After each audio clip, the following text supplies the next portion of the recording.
నమస్తే, welcome to Telugu party. ప్రస్తుతం మనతో పాటు ఉన్నారు Congress party general secretary doctor మనోహరరాయ్ గారు. సార్ నమస్తే సార్. ముఖ్యంగా గత హయాంలో కేటీఆర్ ఏమో ఈ ఫార్ములా రేసు తెచ్చారు, హైదరాబాద్ బ్రాండ్ ఇమేజ్ పెంచేటట్టు ఆయన ఇక్కడ కోర్టులు నిర్మించారు. అది పక్కన పెడితే మీరు కాంగ్రెస్ అధికారంలోకి వచ్చారు, మీరు ఇప్పుడు అధికారంలో ఉన్న నేపథ్యంలో మీరేమో అందాల కోర్టులు అంటున్నారు. మీరు కూడా హైదరాబాద్ బ్రాండ్ ఇమేజ్ పెంచేటట్టు మేము చేస్తామని మీరు అంటున్నారు. వాళ్ళేమో 45 కోట్లు వాళ్ళు ఖర్చు పెట్టారు, మీరేమో 57,000 కోట్లు, మీరు 57 కోట్లు మీరు ఖర్చు పెట్టిన పరిస్థితి. నిన్న కేటీఆర్ అన్నట్టు ఏం చేస్తే వ్యభిచారం, మీరు చేస్తే సంసారం అన్నట్టు మాట్లాడినారు. ఏం చెప్తారండి? ఇప్పుడు first Hyderabad brand image, Hyderabad ఖ్యాతి.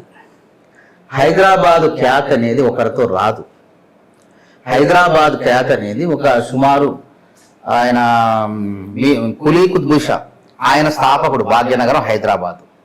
అక్కడి నుంచి పునాదులు పడితే దినదినాభివృద్ధి చెందుకుంటూ హైదరాబాదు ఖ్యాతి పెరుగుతూనే వచ్చింది తప్ప ఒకరుంటే పెరుగుతుంది ఇంకోరుంటే తగ్గుతుంది అని చెప్పుకోవటం అంతకన్నా మూర్ఖత్వం ఇంకోటి లేదు.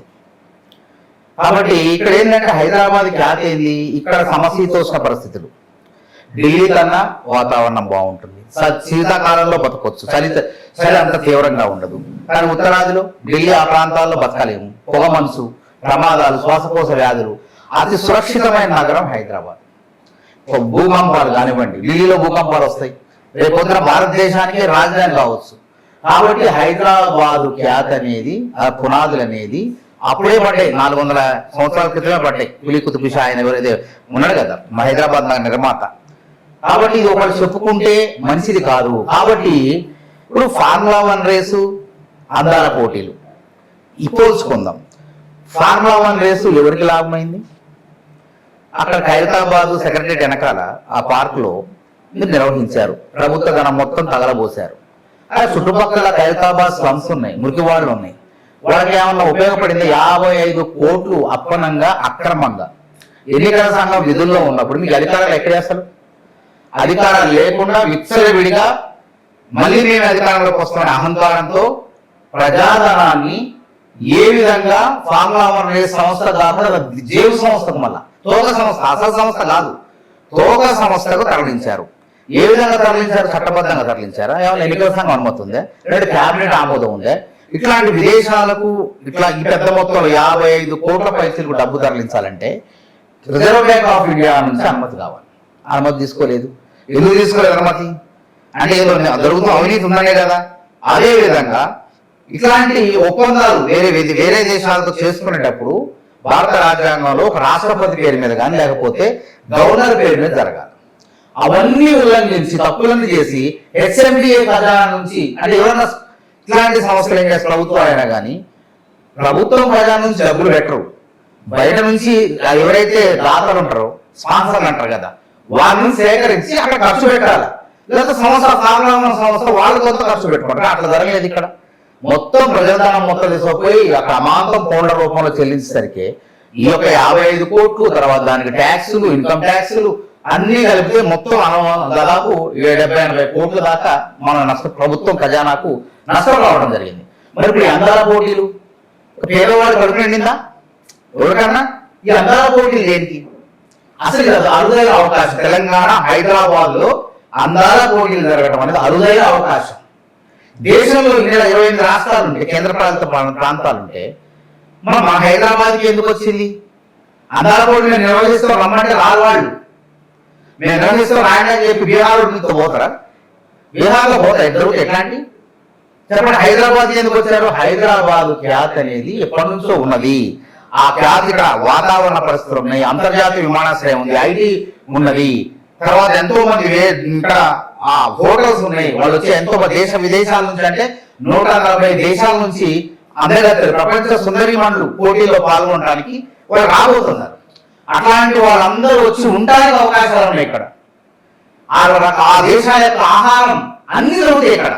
వేరే దేశాల్లో, ఏ ప్రపంచ దేశాల్లో ఏ ఆహార పదార్థాలు తింటారో ఆ అన్ని రకాల ఆహార పదార్థాలు హైదరాబాద్ లో హోటళ్ళు లభిస్తాయి. కాబట్టి గతంలో మొన్న ఇది 72 అందాల పోటీలు, ప్రపంచ సుందరి పోటీలు. మరి మొన్న ముంబైలో జరిగిన దేశ ఆర్థిక రాజధానిలో ముంబైలో జరిగింది. గర్వకారణమే కదా. దేశ ఆర్థిక రాజధానులు ఎందుకు జరిగినాయి అంటే అక్కడ వాతావరణం ఉన్నది, అక్కడ విదేశాల నుంచి అంతర్జాతీయ విమానాశ్రయాల సౌలభ్యం ఉంటుంది, తర్వాత అతిథులు వచ్చినా ఉండడానికి వెసులుబాట్లు వసతులు ఉంటాయి. కాబట్టి అట్లాంటి ప్లేసులు నిర్వహిస్తారు. ఎవరు పడితే వాళ్ళు అడిగితే ఇవ్వడది. అదేవిధంగా 1996 సంవత్సరంలో బెంగళూరులో జరిగింది. బెంగళూరులో ఎందుకు జరిగింది? బెంగళూరు కూడా అనుకూలమైన వాతావరణం ఉంది. అదేవిధంగా బెంగళూరు ఐటీ పరిశ్రమ ఉన్నది, అంతర్జాతీయ విమానాశ్రయాలనే పచ్చని వాతావరణం ఉంటుంది. కాబట్టి అతిథులు వచ్చి ఉండడానికి విదేశాల నుంచి వచ్చే ప్రతినిధులు ఎవరైతే ఉంటారో వాళ్ళందరూ ఉండడానికి కూడా వెసులుబాట్లు ఉన్నాయి, వస్తువులు ఉన్నాయి. కాబట్టి ఈ అందాల పోటీ జరిగితే ప్రజాదానం పార్లమెంట్ రేస్ కనుక ప్రజాదానం అత్తసం మరుదానం చేసినట్టు కేటీఆర్ మనకి రేవంత్ రెడ్డి ఏమన్నా ప్రజాదానాన్ని దుర్వినియోగం చేస్తాడంటే ₹1 లేదు. 27 కోట్లు ఈ ఈవెంట్ అందాల సుందరి పోటీ, ప్రపంచ అందాల సుందరి పోటీలు, సుందరి మండల పోటీలు ఎవరైతే నిర్వహిస్తారో ఆ సంస్థ 27 కోట్లు పెట్టుకుంటుంది. ఇంకొక 27 కోట్లు పర్యాటక శాఖ నుంచి కాదు. కూడా పర్యాటక శాఖ కూడా ఆ దాతలు రండి, స్పాన్సర్షిప్ చేయండి, ఇది మంచి అవకాశం, మన గర్వకారణం, తెలంగాణ హైదరాబాద్ లో జరగడం గర్వకారణం.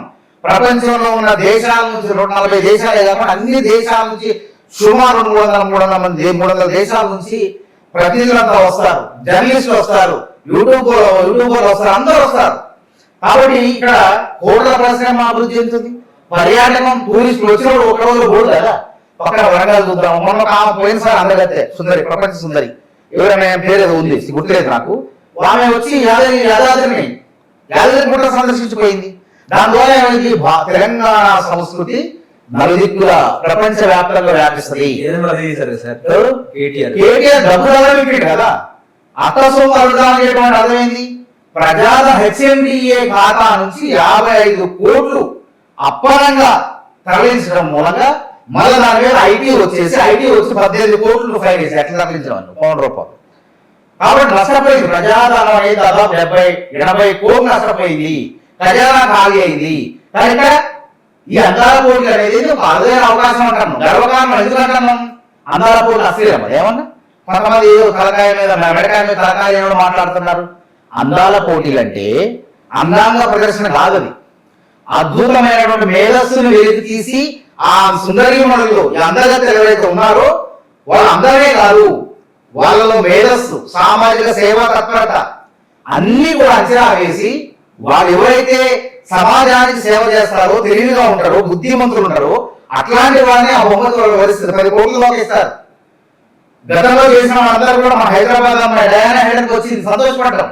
అదే మన తెలంగాణ బిడ్డ హైదరాబాద్ లో పుట్టిన అమ్మాయి ప్రపంచ సుందరైంది. గతంలో 2000 అమ్మాయి 97 ఇప్పుడు ఏ ప్రాంతాల్లో అందరం కూడా సరే ఏదో సంవత్సరం ఏదైనా కానీ అయింది. అయినందుకు మనం అందరం ఆనందించడం కదా, మన తెలంగాణ అమ్మాయి, హైదరాబాద్ అమ్మాయి ప్రపంచ సుందరైందని. అదేవిధంగా ఐశ్వర్యరాయ్ 2002 సంవత్సరంలో ఐశ్వర్యరాయ్ గారు వారు ప్రపంచ సుందరిగా బహుమతి పొందారు. తర్వాత డయానా హైడెన్, యుక్తాముఖి, ఇట్లా చాలా మంది ఉన్నారు. అయితే ఇక్కడ సంతోషించాల్సిన హైదరాబాద్ లో జరుగుతుంటే సంతోషించాల్సింది పోయి ఎందుకు కుళ్ళుకుంటున్నారు? అంటే రేవంత్ రెడ్డి కాంగ్రెస్ ప్రభుత్వం పేరు వస్తుంది, ప్రపంచ దేశాలు ఇక్కడికి వచ్చేసి తెలంగాణ యొక్క ప్రభుత్వం యొక్క పనితీరును మెచ్చుకుంటాయి, తెలంగాణ సంస్కృతి సాంప్రదాయాలు ప్రపంచ దేశాలకు విస్తరిస్తాయి. కాబట్టి గట్టుకోలేకపోతున్నారు. ఇక్కడ ఏమన్నా విమర్శించడానికి ఏమైనా ఉందా? పోనీ ఇక్కడ ఏం జరుగుతుంది? మన తెలంగాణ బిడ్డలకు కూడా అమ్మాయిలు, నా చెల్లెలు, అక్కలు, ఆడలు అవరగా సవరన్న మన పురాణాలే చెప్పి రాజ్యాలు ఆడ స్త్రీలు వెళ్తున్నారు. సోనియా గాంధీ గారు, ఇందిరాగాంధీ గారు, సుష్మా స్వరాజ్, ఎంతో మంది మహిళలు, ఇక్కడ సీతక్క, ఎంతో మంది ఉన్నారు మహిళలు. మన సోదరి అందరూ కూడా పాలనలో ఉన్నారు, అందరూ అన్ని పోటీల్లో ఉన్నారు, క్రీడల్లో ఉన్నారు, పైలట్ ఉన్నారు. అందాల పోటీలో పాల్గొంటే ఏ తప్పు? ఎవరికి వచ్చింది అసలు? వేడ నొప్పింది. ఒక తెలంగాణ కానీ భారతదేశంలో ఉన్న మహిళలు, నా సోదరి మనులు ప్రపంచ దేశాలన్నీ కూడా హుందాగా పాల్గొంటారంటే అందాల పోటీల్లో పాల్గొనొద్దు, ఈ తప్పు అని మాట్లాడేవాడిని చెప్పు తీసుకొని కొట్టాలి.